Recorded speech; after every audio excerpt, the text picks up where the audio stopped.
नमस्कार साथियों, मैं कुणाल आप सभी का संस्कृति आईएएस यूट्यूब चैनल पे स्वागत करता हूं। आज की क्लास में हम लोग वर्ष भर चर्चा में रहे प्रमुख ऐतिहासिक स्थलों के बारे में विस्तार से जानेंगे समझेंगे और इसी प्रकार आने वाली और क्लासेस में साल भर इतिहास आर्ट एंड कल्चर से जुड़ी हुई चीज़ों को समझेंगे।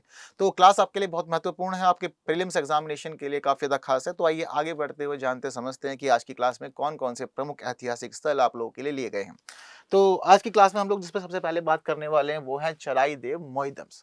हम लोग इन पे बात क्यों करने वाले हैं, क्योंकि दरअसल यूनेस्को ने इन्हें सांस्कृतिक धरोहर के रूप में शामिल किया और हम देखते हैं कि इसी के साथ भारत के अंदर कुछ जो ऐतिहासिक स्थल हैं वो विरासत स्थल हो गए हैं, विश्व विरासत स्थल यूनेस्को के, उनकी संख्या 43 हो गई है। तो देखने वाली बात यहाँ पर अब ये भी है कि जो चराई देव मोइदम्स है ये पूर्वोत्तर भारत की तरफ से पहले ऐसा स्थल है जिसको सांस्कृतिक श्रेणी के रूप में शामिल किया गया है विश्व धरोहर स्थलों में, क्योंकि अब से पहले पूर्वोत्तर से जो लिए गए थे वो प्राकृतिक थे। ठीक है, तो इसी मामले में ये जो टॉपिक है हमारे लिए काफी ज्यादा इंपॉर्टेंट है। तो असम के चराइदेव मोइदम्स को आधिकारिक तौर पर यूनेस्को की विश्व धरोहर सूची में शामिल कर लिया गया है। पूर्वोत्तर से सांस्कृतिक श्रेणी में शामिल होने वाला यह पहला स्थल हो गया है।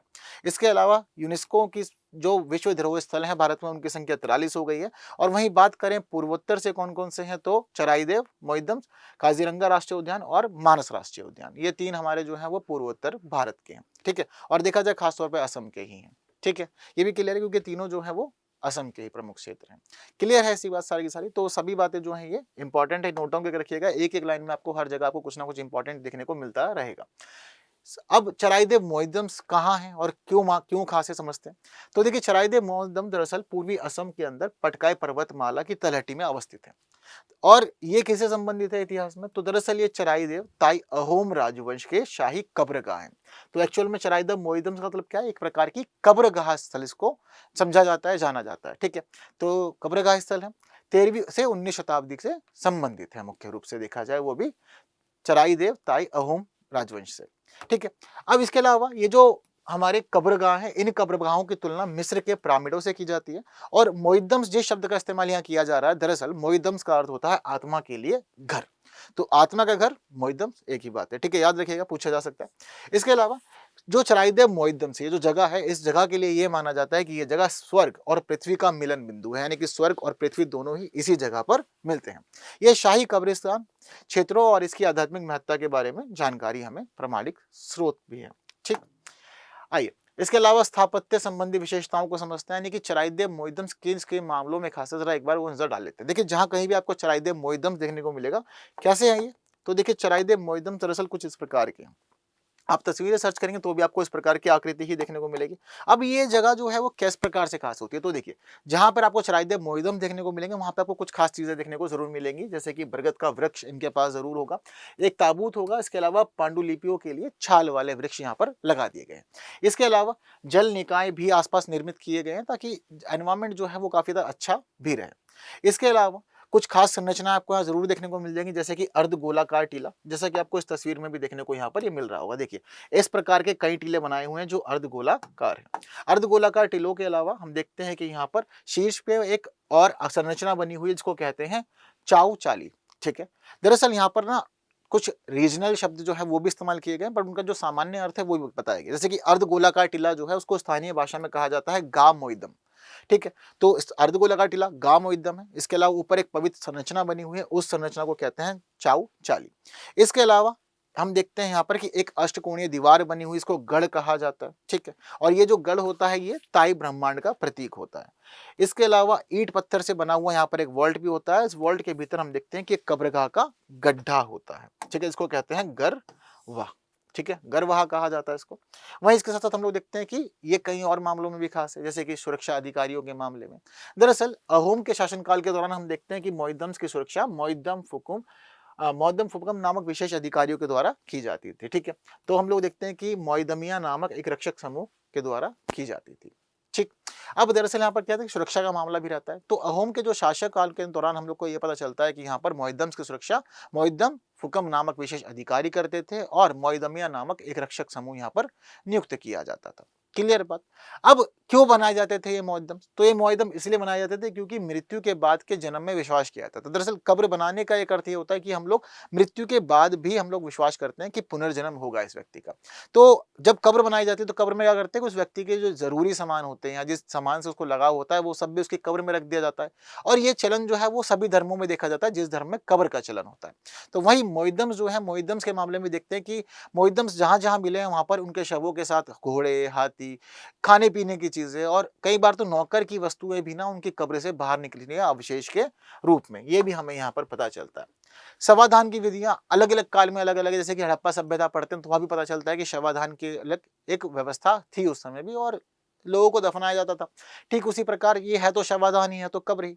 लेकिन ये हमें क्या बताती है? तो यहाँ पर हमें पता चलता है कि 17वीं शताब्दी से पहले शवों को रसायनों के माध्यम से दफनाया जाता था, यानी कि रसायनों से बिल्कुल उसको अच्छे से मतलब लगा दिया जाता है शरीर पर ताकि शरीर जो है वो खराब ना हो या कीड़े-मकोड़े वगैरह ना लग जाए।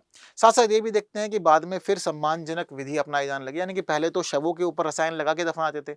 बाद में सम्मानजनक विधि इस प्रकार से अपनाई जाने लगी कि शवों का पहले अंतिम संस्कार किया जाता था, फिर बाद में उसको एक कलश के अंदर या किसी बर्तन के अंदर रख करके मुअद्दम्स के अंदर दफना दिया जाता था। तो ये विधि बाद में फिर चलने लगी। तो शवाधान विधियों का ये जो पूरा विकास है हम लोग देखते हैं कि ताई अहोम के द्वारा स्थानीय प्रजाति जो इनकी मतलब संस्कृति थी, तो ये लोग अपने रूप में अपनाया करते थे और आज के समय में ये पूरा का पूरा जो मुअद्दम्स वाला कल्चर है ये इनके लिए महत्वपूर्ण साक्ष्य बन चुका है। अब देखने वाली बात ये है कि मुअद्दम्स को लेकर के सबसे पहली डिस्कवरी किसने करी थी? तो देखिए मुअद्दम्स के लेके जो खोज हुई थी वो 1848 में हुई थी और जिन्होंने खोज की थी उनका नाम है सार्जेंट सी क्लेटन। तो सबसे पहले ये काम जो था वो इन्होंने किया था और इसके बाद जब इन्होंने रिसर्च कर ली, ये खोज कर ली तो बाद में इस खोज को प्रकाशित करवाया इन्होंने एशियाटिक सोसाइटी ऑफ बंगाल नामक जर्नल के अंदर भी। तो मुअद्दम्स का इतिहास काफ़ी ज़्यादा पुराना है लेकिन ये सभी मामलों में बहुत महत्वपूर्ण भी है हम लोगों के लिए। ठीक है? तो जहाँ मुअद्दम्स की बातचीत हम लोगों ने अच्छे से कर ली, वहाँ ज़रूरी है कि थोड़ी-सी बात हम लोग यूनेस्को की विश्व धरोहर सूची की और यूनेस्को की विश्व धरोहर समिति की भी कर लें। दरअसल जब कभी भी किसी भी स्थल को यूनेस्को की विश्व धरोहर स्थल सूची में शामिल किया जाता है, तो ये सारा निर्णय जो होता है वो यूनेस्को विश्व धरोहर समिति ही करती है। तो ये जो प्रोग्राम शुरू हुआ यानी कि जो पूरा का पूरा विश्व धरोहर की कैटेगरी देने का जो काम शुरू होता है, ये 1972 में शुरू होता है। इस दौरान यूनेस्को का 17वां सत्र आयोजित होता है। तो 17th सेशन होता है, इस दौरान फैसला लिया जाता है कि ठीक है, विश्व धरोहर कन्वेंशन हम लोग बनाएँगे और इसमें हम लोग अलग-अलग जगहों को संरक्षण देंगे जो अपने आप में किसी न किसी मामले में महत्वपूर्ण है। चाहे प्राकृतिक रूप से महत्वपूर्ण है या फिर वो सांस्कृतिक रूप से महत्वपूर्ण है या फिर वो मिश्रित रूप से महत्वपूर्ण है, पर देंगे हम लोग।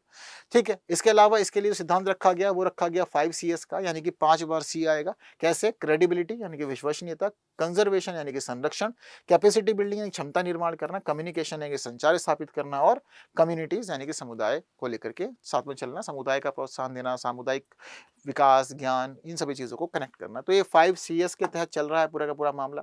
वहीं हम लोग देखते हैं कि किसी संपदा को विश्व धरोहर सूची में शामिल करना समिति की मुख्य ज़िम्मेदारी है। इसके अलावा विश्व धरोहर कोष का किस प्रकार से मतलब पहले कोष तैयार कैसे किया जाए, कोष के लिए फंडिंग कहाँ-कहाँ से और जो कोष आ जाए तो कोष मिलने के बाद में किस प्रकार से अलग-अलग देशों को सहायता प्रदान की जाए उनके स्थलों के संरक्षण के लिए, सारी ज़िम्मेदारी भी हम देखते हैं कि समिति के पास ही होती है। ठीक है? और इसके अलावा जब-जब कभी भी संपदाओं के संरक्षण की बात चलती है, जो भी स्थल इन्होंने शामिल कर लिए हैं, तो उसमें देखा जाता है कि संरक्षण से जुड़ी हुई रिपोर्ट भी ये वार्षिक रूप से पब्लिश करते हैं, सार्वजनिक करते हैं। तो ये सारी ज़िम्मेदारी जो होती है वो समिति के पास ही होती है विश्व धरोहर स्थलों को लेकर के। क्लियर है बात सारी? बहुत इंपॉर्टेंट टॉपिक है इस साल का। आइए आगे बढ़ते हैं, दूसरा देखते हैं। कोझिकोड भारत का पहला सिटी ऑफ लिटरेचर बन गया है, तो हमें इसको समझना पड़ेगा। दरअसल कोझिकोड जो है ये औपचारिक रूप से अब यूनेस्को में सिटी ऑफ लिटरेचर के रूप में शामिल हो गया है और ये भारत का ऐसा पहला शहर है, ठीक है, जिसको सिटी ऑफ लिटरेचर के रूप में शामिल किया गया है। तो भारत का पहला शहर है, बहुत ज़्यादा इंपॉर्टेंट हो जाता है मामला यहीं पर ही। कोझिकोड कालीकट शहर मालाबार तट पर स्थित है, ठीक है। तो हम देखते हैं कि एक शब्द जो है कैलिको, ये माना जाता है कि कैलिको शब्द की उत्पत्ति कालीकट से ही हुई है। अब कैलिको शब्द का मतलब क्या है? दरअसल हाथ से बने हुए यानी कि सूती, महीन सूती, बहुत पतला सूती कपड़ा होता है, तो उस सूती कपड़े को क्या कहा जाता है?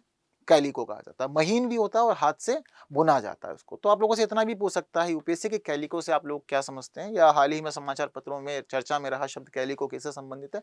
आपको बताना पड़ेगा। तो हाथ से बुना हुआ महीन सूती वस्त्र जो होता है वो कैलिको कहलाता है। कोझिकोड का इतिहास बहुत ज़्यादा खास है अपने आप में। हम लोग देखते हैं कि यहाँ पर जामोरिनो का शासन रहता है। कोझिकोड को मसालों का शहर भी कहा जाता है और वहीं कुछ खास विदेशी यात्रियों ने यहाँ के यात्रा भी की। जैसे कि रेहला के अंदर हम लोग देखते हैं, इब्न बतूता ये बताते हैं कि 14वीं शताब्दी में कोझिकोड शहर की यात्रा करी थी। और वहीं हम लोग देखते हैं कि पुर्तगाली नाविक वास्को डी गामा और फारसी राजदूत अब्दुल रज़ाक ने 15वीं शताब्दी में इस शहर की यात्रा की थी। तो ऐतिहासिक रूप से काफ़ी ज़्यादा महत्वपूर्ण हो जाता है हमारे लिए कोझिकोड। और फिलहाल as a city of literature हम लोग देख रहे हैं कि इसको शामिल किया गया है, तो सिटी ऑफ लिटरेचर बना है, तो इसलिए भी यह मामला महत्वपूर्ण हो जाता है। ठीक है, चलिए इसी के साथ हमारी जो अगली न्यूज़ है वो है किलाड़ी उत्खनन। ठीक है, तो किलाड़ी उत्खनन फिलहाल चर्चाओं में क्यों है? उसके पीछे रीज़न ये है कि तमिलनाडु का स्थल है ये किलाड़ी। अब इस जगह पर हुए हैं उत्खनन, और उत्खनन करते हुए यहाँ पर जो हमारे विशेष रिसर्चर्स हैं, उनको मिल गए हैं यहाँ पर संगम युग के क्रिस्टल क्वार्ट्ज से बनी एक भार मापक इकाई। यानी कि जिस तरह से वेट को हम लोग मेजर करते हैं, तो वेट को मेजर करने के लिए एक उनको यूनिट मिल गई, जिस वजह से ये स्थल चर्चाओं में आ गया था। तो क्या महत्व है किलाड़ी उत्खनन का, जरा समझा जाए। तो देखिए, प्रारंभिक ऐतिहासिक काल और लौह युग के बीच में ये हमें समझ विकसित करने में एक महत्वपूर्ण स्थल बन गया है। प्रारंभिक ऐतिहासिक काल का मतलब क्या? छठी शताब्दी ईसा पूर्व से चौथी शताब्दी ईसा पूर्व के बीच, और वहीं लोहा युग यानी कि 12वीं शताब्दी ईसा पूर्व से छठी शताब्दी ईसा पूर्व की यहाँ पर बात की गई है। तो इस दोनों कालों के बीच में हमें जो महत्वपूर्ण संबंध है वो ये स्थल समझा सकता है। संगम युग से संबंधित है स्थल मुख्य रूप से, तो हमें ये बात भी ध्यान रखनी है। ठीक है, वहीं हम लोग को ये पता चलता है कि किलाड़ी पुरा स्थल जो है, यहाँ पर नगरीय सभ्यता की बहुत सारी विशेषताएं हमें देखने को मिलती है, जैसे कि हड़प्पा सभ्यता में देखने को मिलती है ना, ठीक उसी प्रकार किलाड़ी स्थल जो है बहुत ही महत्वपूर्ण अपने आप में बन जाता है। इसके अलावा यहाँ के जो उत्खनन हुए हैं उनमें बुनाई उद्योग के विभिन्न चरणों के विकास के बारे में भी पता चला है। इसके साथ साथ अब कपड़ों के मामले में खास स्थल रहा है, तो रंगाई उद्योग और कांच के मनकों के बारे में भी ये स्थल हमें बहुत सारी जानकारी देता है। काफी साक्ष्य यहाँ से मिल गए हैं, और मृदभांडों के टुकड़े और साथ साथ तमिल ब्राह्मी लिपि के अवशेष भी यहाँ से हम लोगों को प्राप्त हुए हैं। ठीक है, तो ये जो पूरा का पूरा किलाड़ी से जो उत्खनन हुए हैं, अलग अलग मामलों में खास से पता होना चाहिए कि यहाँ पे एक खास जगह है और किस मामलों में ये खास है। वहीं थोड़ी सी बात संगम काल की भी कर ली जाए, क्योंकि संगम काल से पहले भी प्रश्न पूछे गए हैं, तो यहाँ पर भी थोड़ी सी बात जिक्र कर लेते हैं। संगम युग क्या रहता है?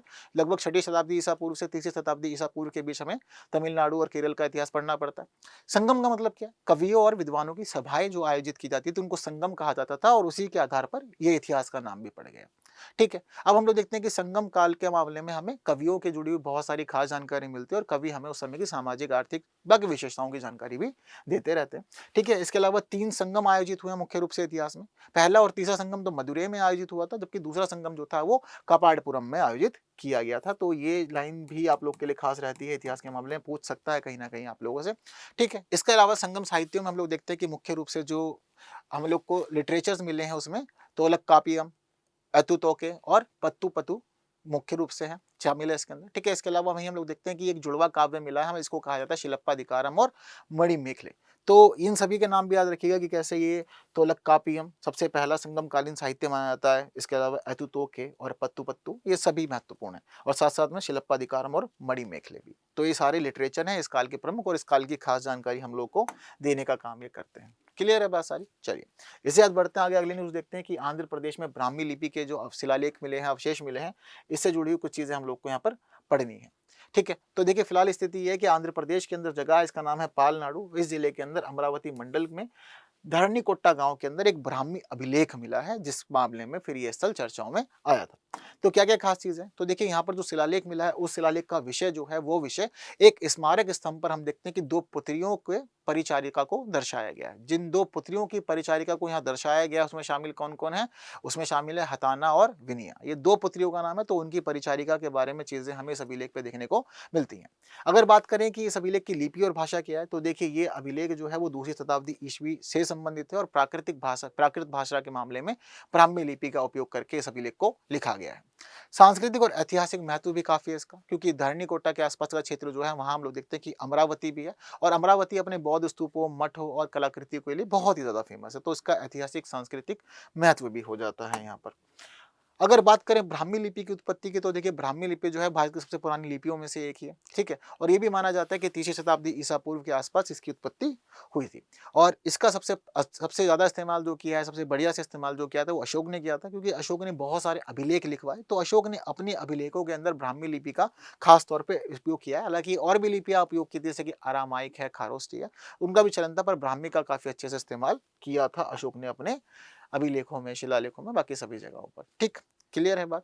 तो इसके साथ-साथ जानने के बाद आप लोग बढ़ते हैं अब लोथल की तरफ। लोथल वैसे तो हम लोग का एक महत्वपूर्ण हड़प्पा-कालीन स्थल है, लेकिन फिलहाल ये चर्चा में इस वजह से आया है क्योंकि भाई हमारी केंद्र सरकार ने ये फैसला किया है कि गुजरात के जो लोथल जगह है, वहाँ पर हम लोग राष्ट्रीय समुद्री विरासत परिषद का विकास करेंगे। तो राष्ट्रीय समुद्री विरासत परिसर बनेगा, जो हमारे भारत के गौरवशाली इतिहास को प्रस्तुत करेगा। ठीक है? तो इसका विकास जो है वो हम लोग देखते हैं कि राष्ट्रीय समुद्री विकास परिसर जो है वो पत्तनपोत परिवहन और जलमार्ग मंत्रालय के द्वारा बनाया जाएगा और ये जो मंत्रालय है इसको डेवलप करेगा सार्वजनिक निजी भागीदारी के तहत, यानी कि पब्लिक प्राइवेट पार्टनरशिप के तहत इसको तैयार किया जाएगा। ठीक है, इसी के साथ हम लोग लोहतल से जुड़ी कुछ खास बातों को समझे तो पता चलता है कि खामबत की खाड़ी के पास ये स्थल स्थित है और वहीं यहाँ पर जो खास नदियां हैं उसका नाम शामिल है भोगावो और साबरमती। ये दोनों नदियां यहाँ से बहती है। सिंधु घाटी सभ्यता का प्रमुख स्थल है, आपको मैं ये पहले ही बता चुका हूँ।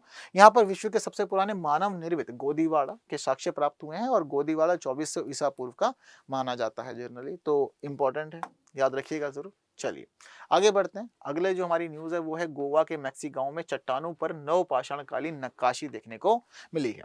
तो गोवा का ही गांव है मैक्सी गांव, तो इसकी चट्टानों पर नवपाषाणकालीन नक्काशी देखने को मिली, इस वजह से स्थल बहुत चर्चाओं में रहा इस वर्ष में।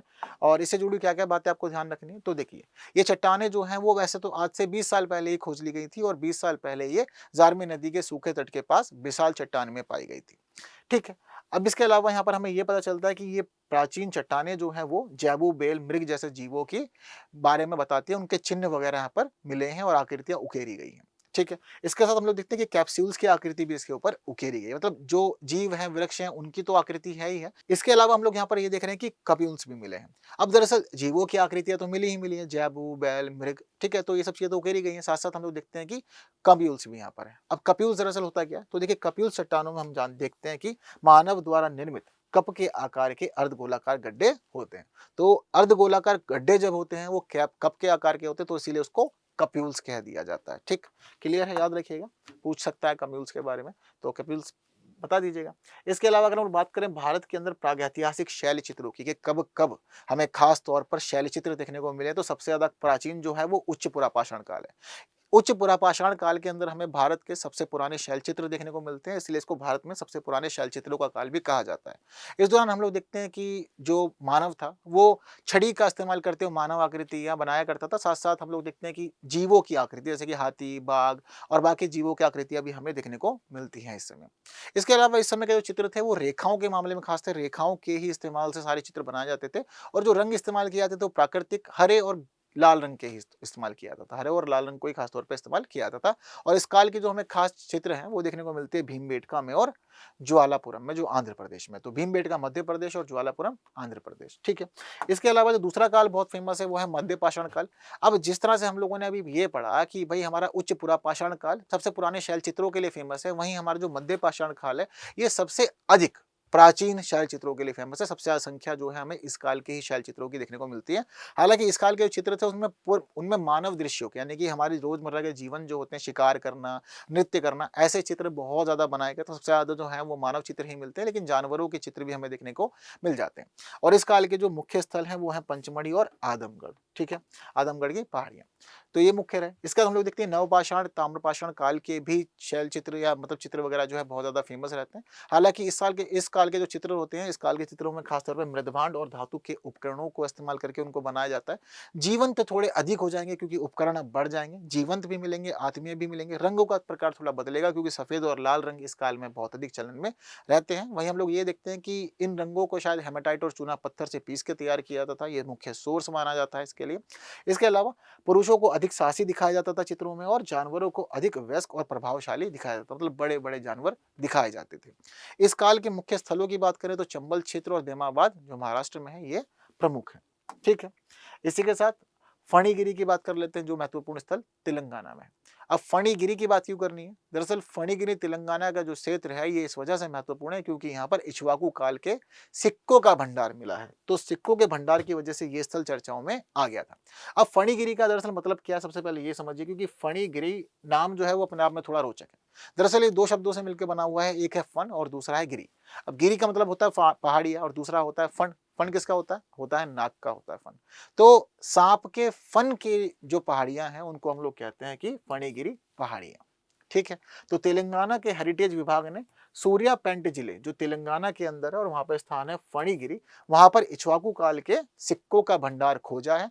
ये सिक्के जो हैं वो शीशे के सिक्के हैं, एक तरफ हाथी की आकृति है और दूसरी तरफ उज्जैन बना हुआ है इसके अंदर। तो ये मामला खास रहा। और ये भी चीजें हैं कि भाई ये जो सिक्के हैं ये 3वीं शताब्दी से 4वीं शताब्दी के बीच के हैं। इसके अलावा फणिगिरी से जुड़ी हुई चीजों को हम लोग समझे तो हमें क्या पता चलता है यहाँ पर कि तो तेलंगाना के अंदर सूर्यापेट जिले में स्थित है। अर्थ क्या है? सांप के फन की पहाड़ियाँ, जैसा कि आपको मैंने अभी बता भी दिया। ये प्रमुख बौद्ध स्थल माना जाता है क्योंकि यहाँ पर महास्तूप, चैत्य और विहार ये सभी यहाँ पर मिले हैं।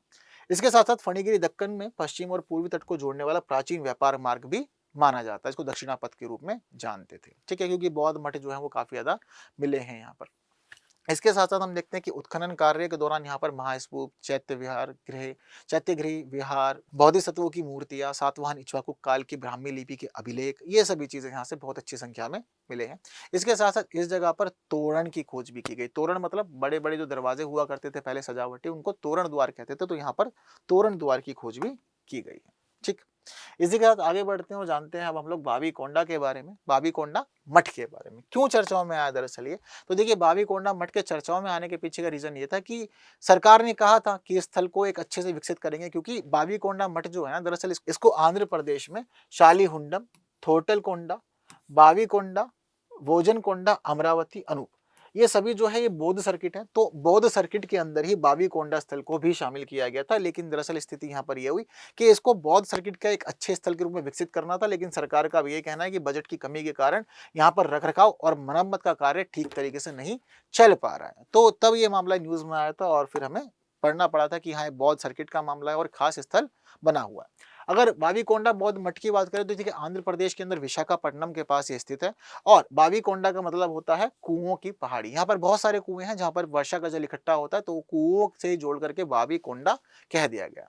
ठीक है? जब दक्षिण भारत में पहाड़ियों के लिए कोंडा शब्द का इस्तेमाल किया जाता है और बाबी का मतलब कुआं, तो कुओं की जो पहाड़ी होगी वो बाबीकोंडा हो जाएगी। क्लियर है बात सारी की सारी? यहाँ पर वर्षा का जल जमा होता है। बाबीकोंडा मठ जो है वो 3वीं शताब्दी ईसा पूर्व का है और ये देखा जाता है कि यहाँ पर एक थेरवाद यानी कि हीनयान बौद्ध धर्म का एक परिसर भी बना हुआ है। इसके अलावा इसमें महास्तूप, आचार्य विहार, चैत्य गृह, बुद्ध पद मंच और मन्नत स्तूप जैसी अनेक संरचनाएं भी देखने को मिल जा रही हैं। ठीक है? क्लियर है बात सारी? तो बस आज की क्लास में इतना ही। जितने महत्वपूर्ण विषय हमें समझने थे इस वर्ष में चर्चा में रहे, वो उन सभी पे हम लोगों ने अच्छे से चर्चा कर ली है, सभी को बढ़िया से जान लिया। उम्मीद करता हूँ सारी बातें आप लोगों को क्लियर हुई होगी। वहीं कोई डाउट है तो आप लोग कमेंट में आंसर बता सकते हैं और बस इस वीडियो को बाकी साथियों तक भी शेयर कर सकते हैं, इतना कर पाएँ। जिन्होंने लाइक नहीं किया कर दीजिएगा। बाकी की बात होगी आने वाली क्लासेस में कुछ नए विषयों के साथ। तब तक के लिए दीजिए मुझे विदा। Thank you so much.